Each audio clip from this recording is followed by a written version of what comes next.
Welcome to the Mile High Podcast. This is your host, Dr. Daniel Knowles, and we are just kicking off 2021, and we look forward to seeing you at the Mile High Chiropractic Movement event in June 3rd to 5th, 2021.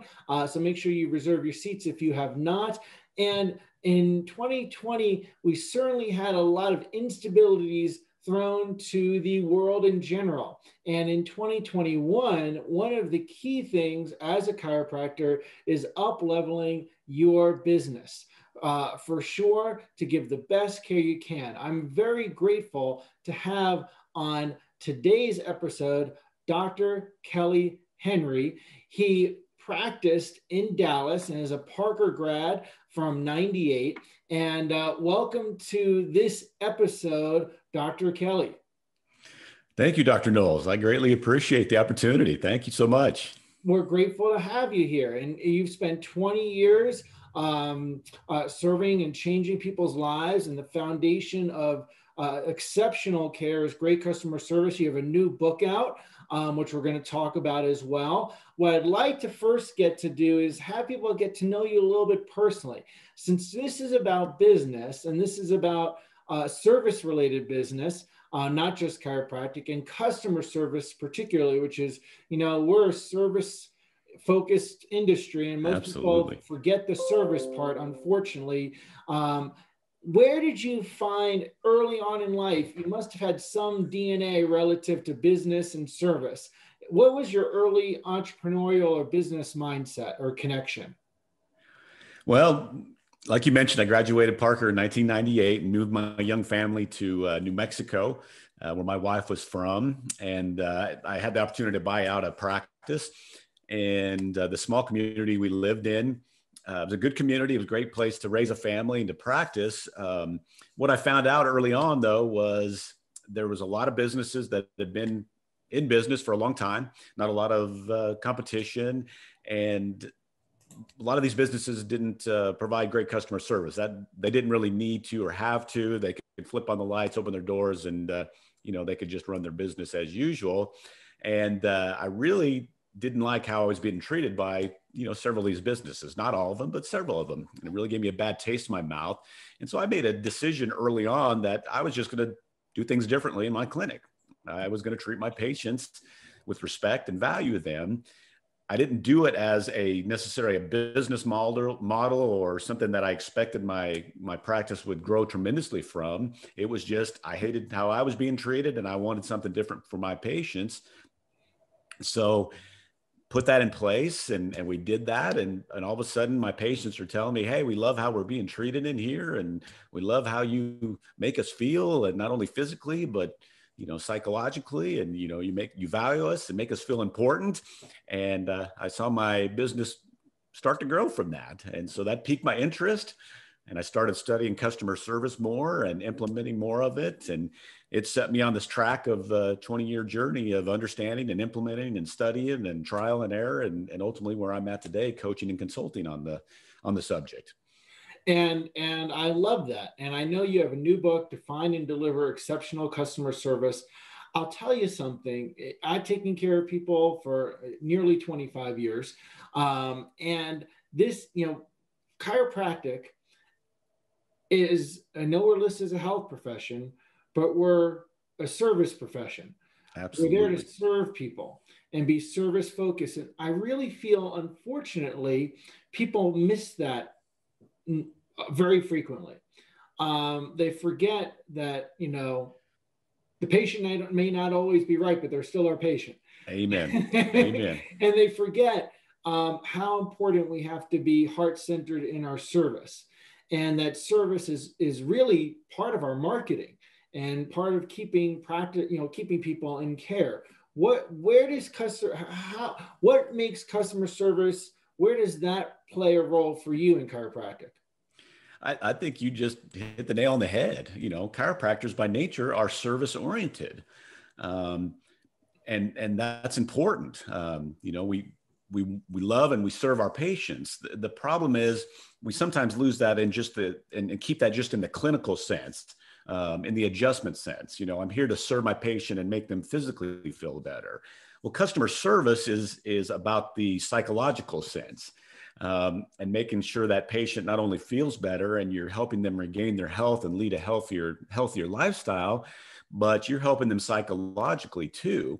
And what's unique for us as chiropractors or other medical industries is when you mesh those two together, when you're taking care of the physical body, but you're also taking care of the psychological and helping a patient feel welcomed and valued, you are actually going to help them heal quicker, and your outcomes will be a little better, if not a lot better, because of that. And that's something that I obviously realized in my practice, and I communicated to my staff that, hey, it's not about me adjusting the patient. Yeah, that's an important piece of what we're doing here in this office, but it's equally as important that you are showing respect to the patient and you have a smile on your face and you're welcoming them into this office and you are making them, again, feel valued and important each and every time they step foot in this place, because that will enhance the care they're getting. And together, as a team, my office staff and I working together, we're going to get better outcomes, and it's going to be better for my patients and better for the business.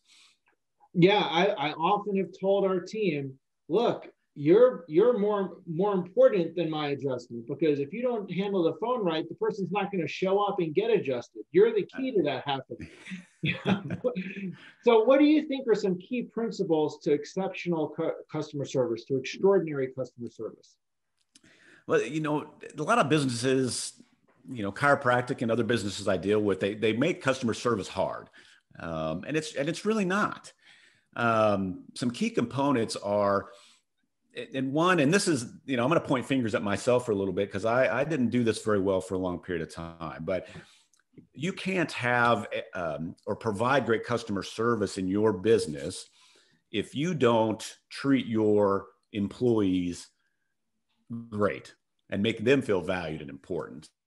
And I didn't crack the whip and I didn't rule with an iron fist, so to speak, but there was a time period where I was focusing on my employees as just being the liability to my business. And I was focused on the things they were doing wrong instead of realizing that they were an asset to my business.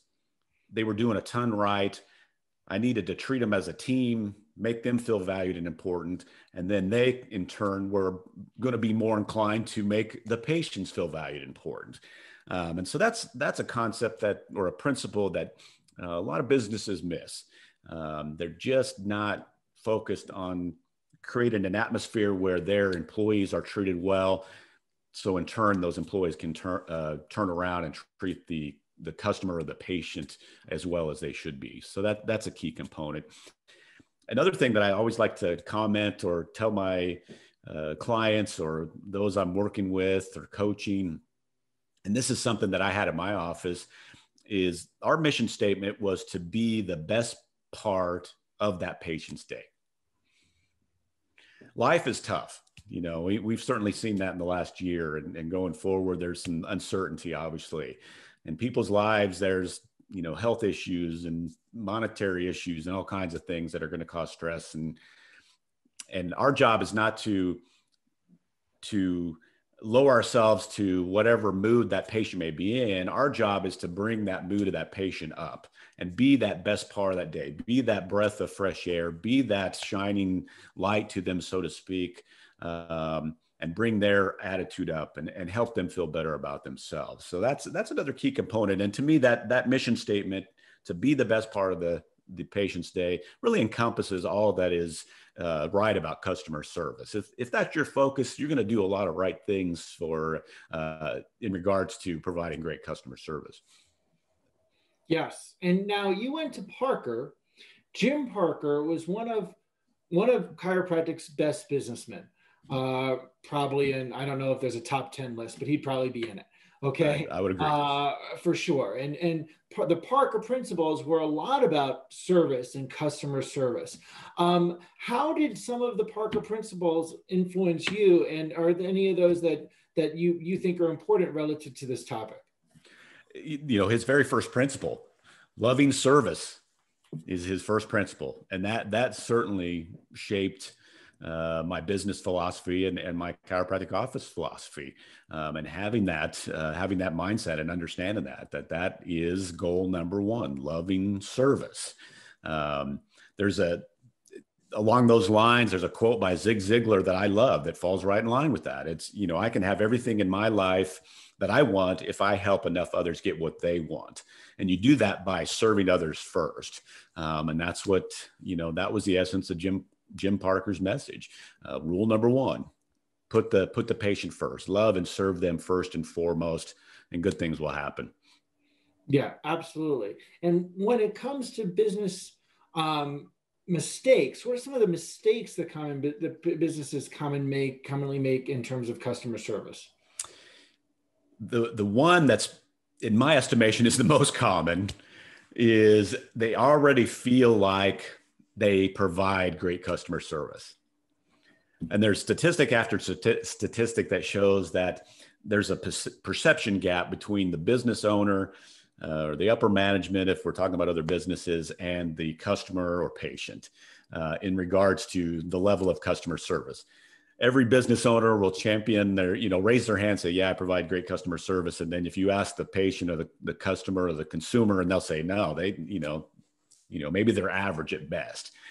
And so sometimes we just have to take those blinders off and look at customer service a little differently, or really look at it and see, maybe I'm not doing as well as I think I am. Maybe survey the patients and get a better understanding exactly where that is. But that's a big one. And it's an issue because it creates a blind spots. And it's almost delusional because, hey, we have great customer service. Well, they're not going to look at the holes where the patients may be falling out of care because of what's happening that's negative in the realm of customer service. So that's a big one, to understand that, maybe my customer service isn't as good. And even if you do have good customer service, you can always improve it. So really getting a grasp on that is important. Yeah, I agree. And I'll tell you, a lot of chiropractors struggled in 2020, and a lot of businesses, period, obviously did. Sure. And were hit hard by that.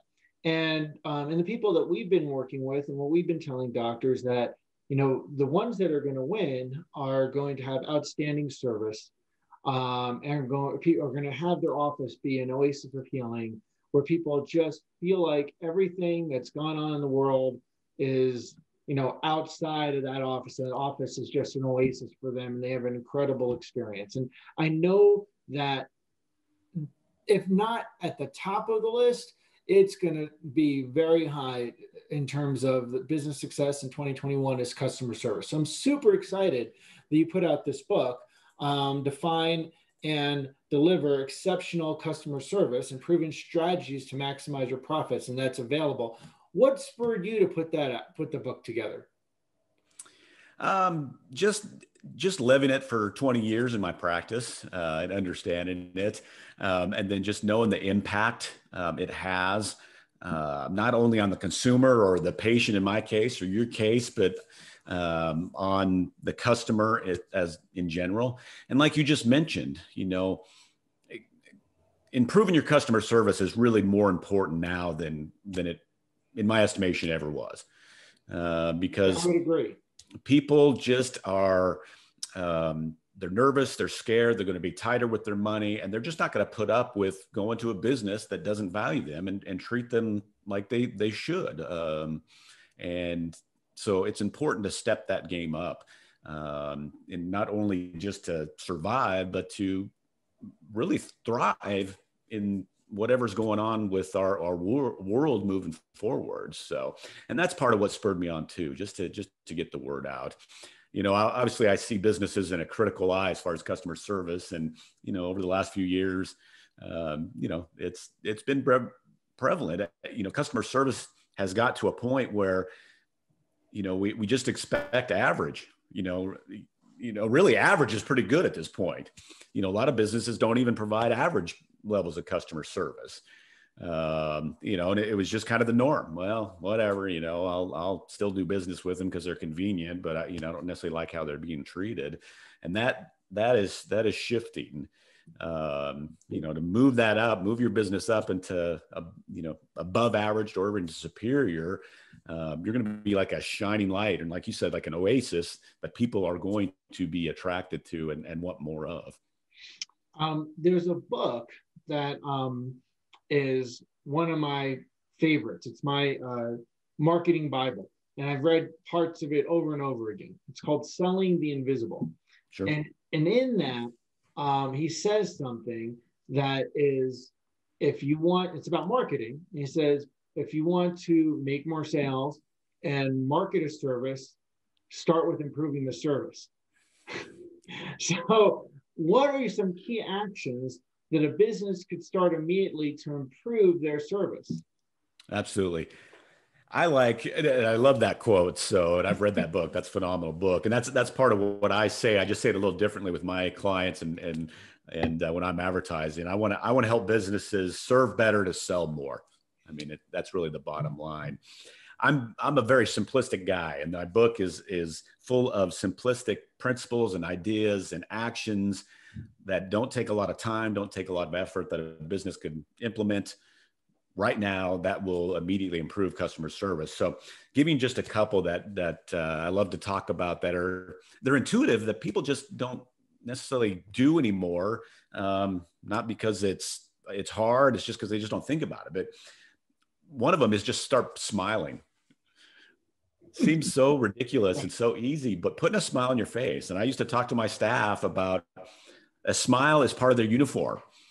So just like putting on their scrubs or whatever they were putting on that day, let's put on a smile. As soon as that door's unlocked to let those patients in, have that smile. The smile is the universal welcome. People feel at ease as soon as they see a smiling face. And it gives that impression that, again, of service, that we're here for you, that we're happy you're doing business with us. It's not that, it's never the business, it's never the customer's there for the business, it's the business is there for the customer. And putting that smile adds to that impression. Another simple action is to bookend the experience with a customer or a patient. So what I mean by that, everybody thinks about and understands the importance of a good first impression. And that is important. That's that initial smile and welcoming someone into the office or into the business and happy to see you and making sure they feel like you are happy to see them and you are excited for them to do business with you. But on the other end of the experience, after the patient has had their adjustment and done their therapy and they're leaving the office, to leave them with an equally enthusiastic and happy farewell. Glad you came in. We're excited to see you next week or, tomorrow, whatever the case may be. We really appreciate you. Leaving them with a great farewell, because ultimately that's what the patient is going to remember longer, because that's the last impression made. And that's sometimes where a lot of businesses fall short. They do pretty good on the first impression, but the last impression falls a little short and it leaves just a little bit of a negative tone. So book in the experience, have a great first and last impression. Those are simple actions and simple ideas that can be implemented and can make a big difference in that perception of great service. Yeah, that's a common thing I see in chiropractic is a person will get all kinds of attention those first two visits or first couple of visits and classes, and there's all these things. And then after the person pays, there's nothing. I agree. That's part of what I champion too. I love that you bring that up. The simple formula or the simple principle of business is to get a customer, keep a customer, and then to make a profit. So a lot of businesses are really good at getting customers and making a profit, but they lose that aspect of keeping a customer and continue to make them feel important and understanding that they're really more valuable than the new customer coming in. And actually it's cheaper just to keep the old customers, the old patients coming back. Right. The adage we hear in chiropractic, the pay, stay, and refer, and people can forget about the stay and refer and just as soon as they pay. Exactly. That's a bad business model. It is definitely bad. So, Right. And we see that sadly too often. And then that hurts chiropractic and it hurts the customer, the practice member, mainly because they end up not getting the long-term benefit of what it is that you do. Because we know that the big bonus for chiropractic, the big gift is when people get care over their lifetime, over a longer period of time than a handful of visits. absolutely. So how do you define exceptional customer service? Not just average or regular, but exceptional, extraordinary customer service. My simple definition of that is a relentless focus on the customer patient and making them feel their best every time they are doing business with you, interacting with you in whatever form that may be.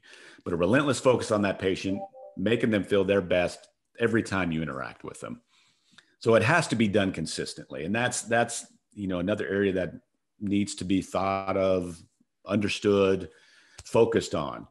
You can have good customer service, one or two visits, but if you blow it on the third visit, that's what the patient's going to remember. And the statistic is it takes 12 visits to make up for the one bad visit. Well, a lot of times you don't get those extra 12 visits when you mess up the one. So you have to be so careful of that. So it has to be done very consistently, day in and day out, every interaction, every form of communication, every employees. Yeah, I so agree. I truly, this topic is one that's near and dear to me because I see it all the time. I've taken care of people for a long time. I've seen customer service failures. I've made them myself. I've seen team members that I couldn't get them to an acceptable customer service levels. And I've had team members that were stellar, like had it born in them. So I think it's a very important topic, and it's a great place to start your practice mindset and practice success for 2021. So before we talk more, how do people pick up this book? You can buy this book anywhere you would normally buy a book. So Amazon, any of the platforms, you can get it off of Audible. It's Kindle, digital books. So feel free to get it in any of those platforms. So again, define and deliver exceptional customer service. Right. And I think I'm very excited to read it. So define and deliver exceptional customer service. And that's, job one for chiropractic. People can have great philosophy and they could have great adjusting skills, but if their customer service is awful and they don't run a successful business, they're not going to get to deliver the adjustments, and they're not going to have their practice members learn the philosophy. And I feel that very strongly. So what are some things that will help a person really value that, make it part of their success, that they're putting customer service first? Well, they need to understand that really there's no downside to improving customer service. When you're doing it and you're serving your patients or your customer first and making them feel valued, who doesn't want that? Every person in the world wants that. We all should have a sign hanging around our necks saying, make me feel important. Every person wants that. So you can't go wrong with improving customer service. So that's really idea number one. The second thing that I would like the listeners to understand and remember is you're a chiropractor, and I understand that, but you're in the patient perception business, meaning you are creating some kind of perception for that patient each and every time they're in your office, and there's no neutral to it.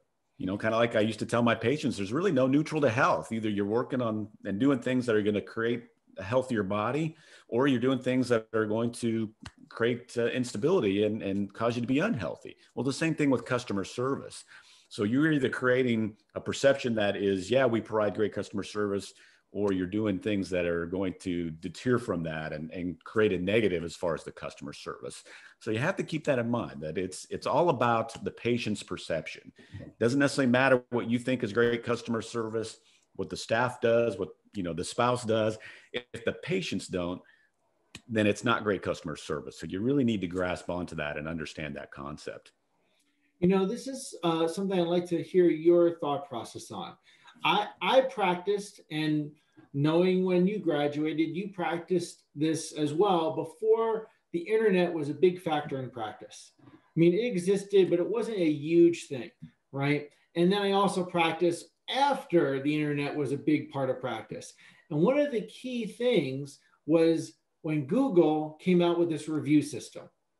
And when you're talking about customer service, that it translates to good reviews. Good reviews translates to people picking the phone and calling, or scheduling an appointment online. And not having good reviews is different. And I distinctly remember before, like, I didn't even know the review thing was happening or that it existed at some point. And I distinctly remember getting the first one or two bad reviews and being like, what is this? How does this happen? And it really triggered in me a different level of having to deliver customer service. Because before then, really, how would people complain? They would call the Better Business Bureau, but that nobody really paid attention to that. Sure. But once there was Google reviews, and that was publicly so easy, someone could put something negative, it really changed for me. Admittedly that, wow, we have to up our game. What can you say about customer service and online reviews?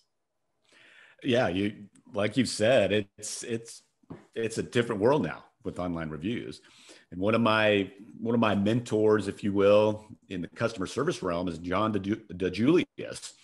And what he says, it's no longer word of mouth, it's word of mouse, as in the mouse on your computer. And so it's a two-edged sword. You take somebody off, it's pretty easy for them not to tell you directly or tell your office staff, but they can go home and write a negative review real quick as soon as they get home, and there's really no ramification.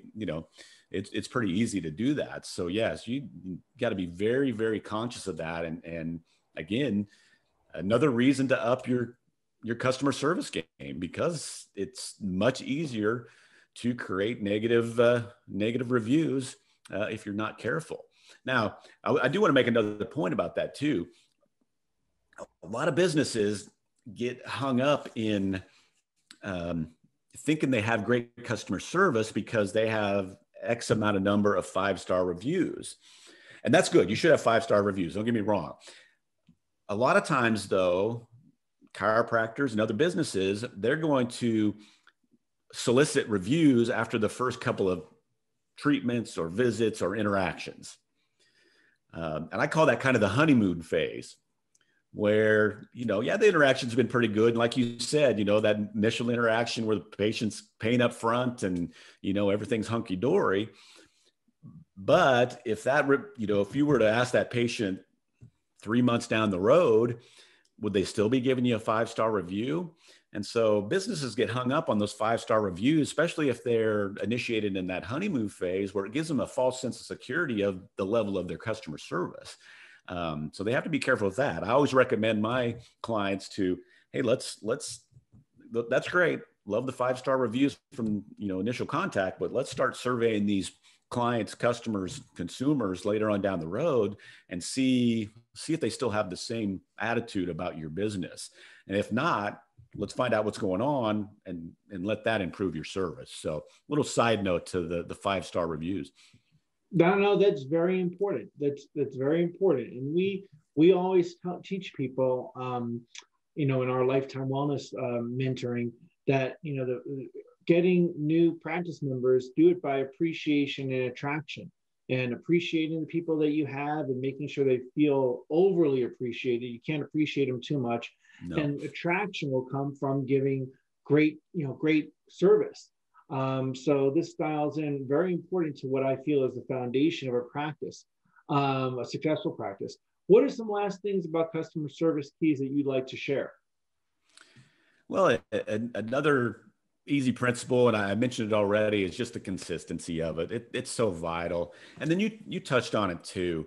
This is a foundation principle, meaning really a business should be built on it. So when it's done correctly, it's going to enhance every aspect of the business. if it's not done correctly, it's going to detract from every piece of the business. You know, the greatest chiropractor in the world who adjusts the best and has the best technical knowledge and the best, you know, chiropractic knowledge, if they have terrible customer service in their business, it's going to be tough to have a great business, a successful business. The average chiropractor that maybe is not quite as technically sound and maybe doesn't communicate as well, but has great service, they will have a better business if they practice off the foundation of superior customer service. So that's how important it really is. So again, it's a foundation principle. And, you know, with me being a chiropractor, you know, and I don't know if this suits you, Dr. Knowles, but, you know, I was attracted by the shiny new objects, you know, the new equipment, the new supplement, the new, you know, technique or whatever. And you know, the make $100,000 extra this year because of this and this and this and that. So we're, to some degree, chiropractors are a little bit cynical because of all of that. But again, this is one principle. This is not a shiny new object. This isn't a new marketing piece. This has been around for a long time. And I often say it's not really sexy. You know, it's not the sexy new technology or technique or supplement or equipment. It's not. But it's a principle that's been around for a very long time that is not going away, that can create tremendous success for the practitioner who will take hold of it, understand it, put it into place, do it consistently. Like I said, there's no downside to improving customer service. Well, and I see that so often. I'm glad you mentioned the shiny object syndrome, because what happens today, it tends to be, the magical ClickFunnels system, or the magic Facebook ad, or the magic whatever that will bring 100 people and people focus on that. But then their service of their office, they're not delivering the goods, and they're not taking care of people, even if they are outstanding. So it's job one in my mind, and people really miss the boat on it. So I'm really glad that this is a focus for you. So how do people if people want to connect with you more, how do they do that? My website is drkellyhenry.com. If you can remember Dr. Kelly Henry, you can pretty much find me anywhere, but my website is drkellyhenry.com.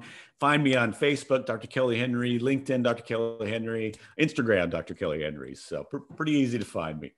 And I'd love to talk to you about what I do, or just have a conversation about, you know, where I was in practice and the things that I dealt with and the mistakes I've made, and give you some insight of how you may improve your practice. You know, again, well, I don't think I mentioned, I did before we started recording, that I work with all industries, really any service-based industry, but obviously I have a heart for chiropractors and for their success. So I would love to connect and just talk and share some insight if that's what a doc would like from me. Excellent. We'll put contact information in the post that goes along with this too. And again, in 2021, I cannot emphasize enough. I truly know that the practices that do well, that succeed, and that up level are going to be delivering outstanding service, besides the quality of the adjustments they deliver. It's vital for their practice to thrive. Completely agree. Yes, sir. So thank you for taking the time. I'm going to encourage people again, check out his book. Anytime a chiropractor publishes a book, I'm super excited about it. And we look forward to seeing everybody at Mile High, June 3rd to 5th, 2021. And reserve your seats at milehighchiroregistration.com. We look forward to seeing you on higher ground. Thank you again for taking the time, Dr. Kelly. Thank you, Dr. Knowles. Again, I appreciate it.